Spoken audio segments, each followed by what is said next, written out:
Have you ever been on a gig or at a jam and the chart's not in front of you? Or maybe you don't use charts, maybe you play by ear, but when the chords start moving, you freeze. You're not sure just what happened or what's going to happen next, and you're asking yourself, am I on the right note? Did the progression just change keys? I thought I knew this tune.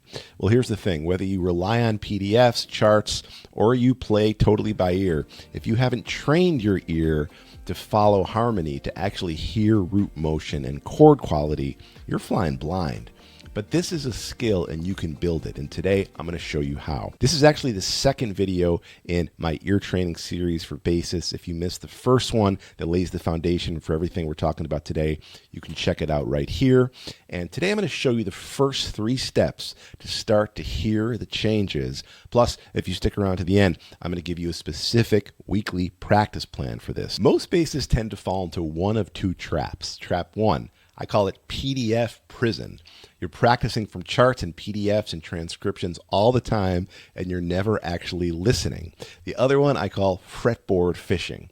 You say you're playing by ear, but really you're guessing. You're moving your fingers around until something sounds close enough. Now, I've worked with hundreds of players who were stuck in one of these modes. They could play patterns, they knew scales, but when it came time to play a tune without any help, they were lost. Here's the shift. You don't need more PDFs. You don't need more theory. You need to train your ear to hear harmony as it moves. Now, our first step before you do anything, the first thing you're going to do is learn the melody of the song that you're playing. And I just don't mean learn it on the bass. I mean singing it first. Why? Because the melody gives your ear a map of the tune. It's what orients you. Without the melody, the harmony feels disconnected, just a group of notes sort of floating in space. So here's how to practice this. I want to take a song that you're working on, and I want you to find a recording of that song. So let's take something simple in a jazz context. Let's take Autumn Leaves. I want you to find a recording of that song that you like. This is a great one. Listen to that recording till you are blue in the face. Okay, no PDFs in front of you, no transcriptions, no music in front of you. See if you can sing along with the recording, all right? See if you can sing along with the melody as much as possible. Again, away from your instruments. Sing it, hum it, whistle it, whatever helps you to internalize the melody. Find those notes on the bass. Take your time with it. Do it by ear. Once the melody is in your ear, the chords are going to start to feel more predictable. And to get to those chords, we're going to move on to our next step. Now we're going to put the melody in context by focusing on the chords, on the harmony. The most important part of the harmony is the root motion. The roots define the chord, and the root movement is what moves the harmony, through the song. The roots are those prime movers, and as bassists, outlining that movement is literally our job. We're anchoring the band by tracking that root motion, by providing that root motion in real time. So what I like to do and what I like to recommend to my students is to start to train your ear to hear root motion in general by focusing on the most common progressions that you're going to be playing. So for jazz, we're talking about the blues. We're talking about your 2-5-1s, major and minor 2-5-1s. We're talking about your 1-6-2-5 progressions. Now in pop and rock, there are so many diatonic progressions that like tons of songs are based on.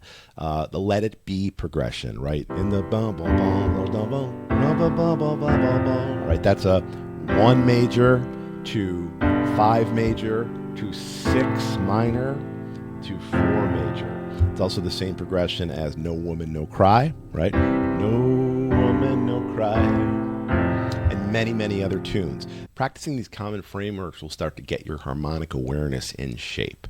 And here's how to practice them. First, just say the numbers out loud as much as you can. Get the shape of this progression in your head, right? 1, 5, 6, 4, if we're talking about that Beatles progression, all right? Just say it as much as you can so you memorize that progression. It's really important that you memorize that progression. Next, sing the notes using scale degrees. So give yourself C major, right? Just say I'm in C major now, okay?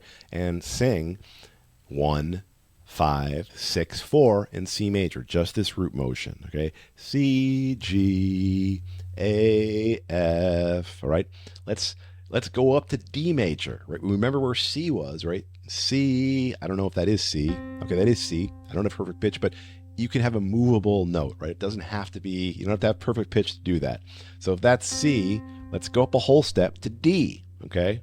C, D, right? We're going to go up to D now. D, D, A, B, F, D, A, B, F, right?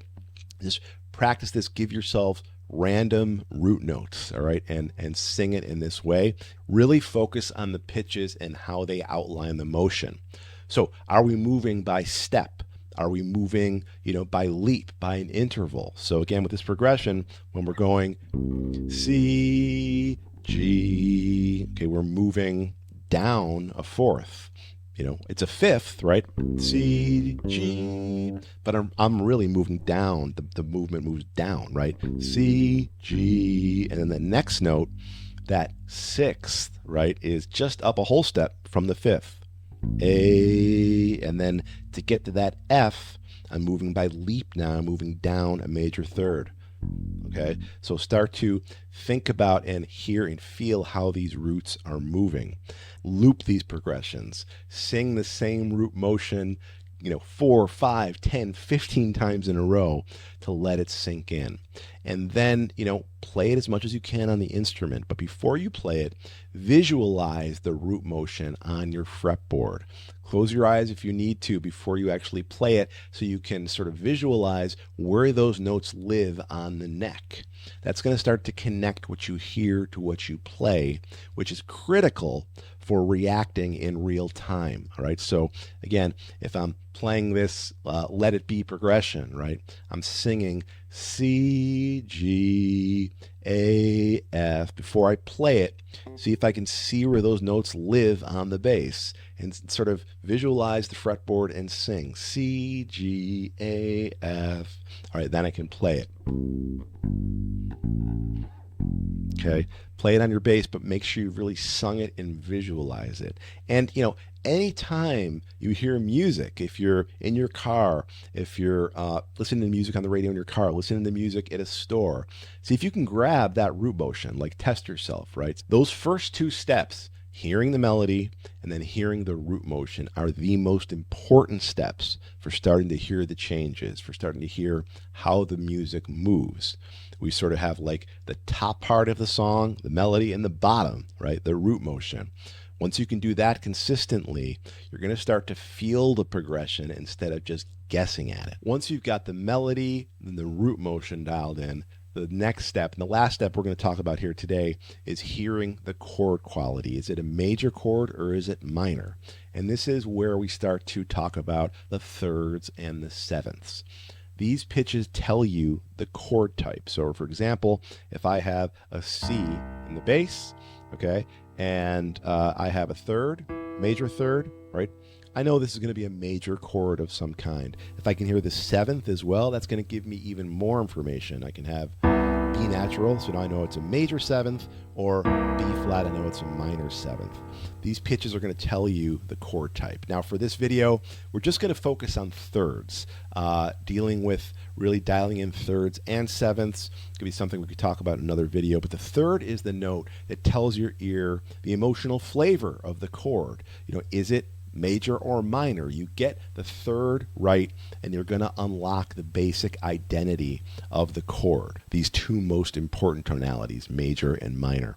Now here's how to train this, and just training the ability to identify a major or minor third once we have the root note, okay, and that ability to give us that basic shell, that basic element of the chord.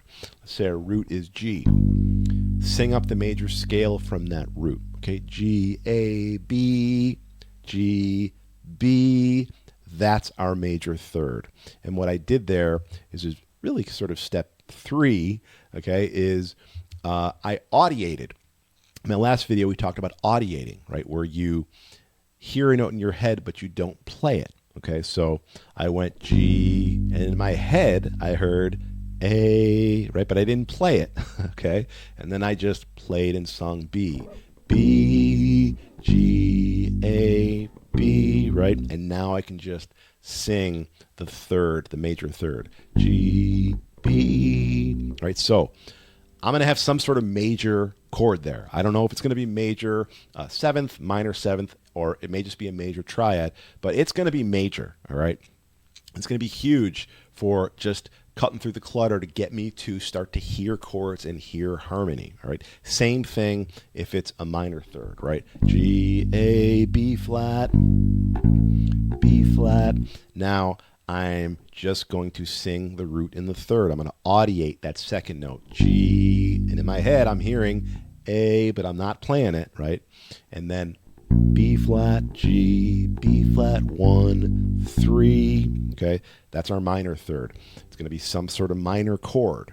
Once you hear that root movement, once you have a sense of that root movement, to start to get a sense of what the chord is, start singing these possibilities. Sing a major third over that root, and then sing a minor third over it.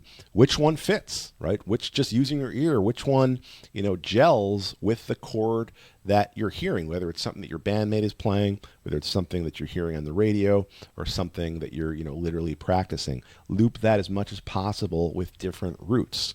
So we did G, right? And we worked major and minor thirds. Go through all 12 roots, all 12 keys if you can.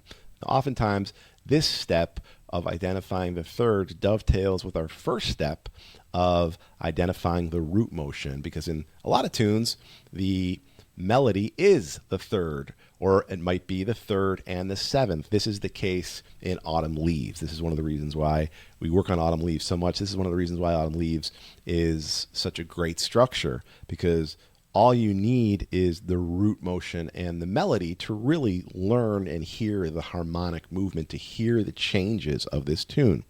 So we start out with C in the bass, and the melody is E flat, that third. And then we have 2-5 to B flat major. And in B flat major, B flat is the root, D major third is the melody. Okay, then now root note is A, okay, and C minor, right? A minor third.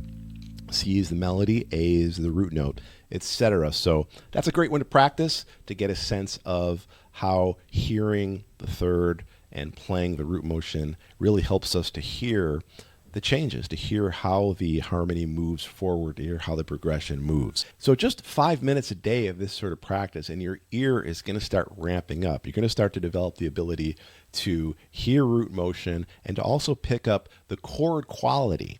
And remember, you don't have to name every chord yet. Start just with major and minor. Build confidence with those two most essential tonalities, and that's going to help you to unlock most of everything else that you're going to hear whenever you're playing. As promised, here's your practice plan to develop this, something you can actually stick to each week. Monday and Tuesday, sing and learn the melody of a tune by ear.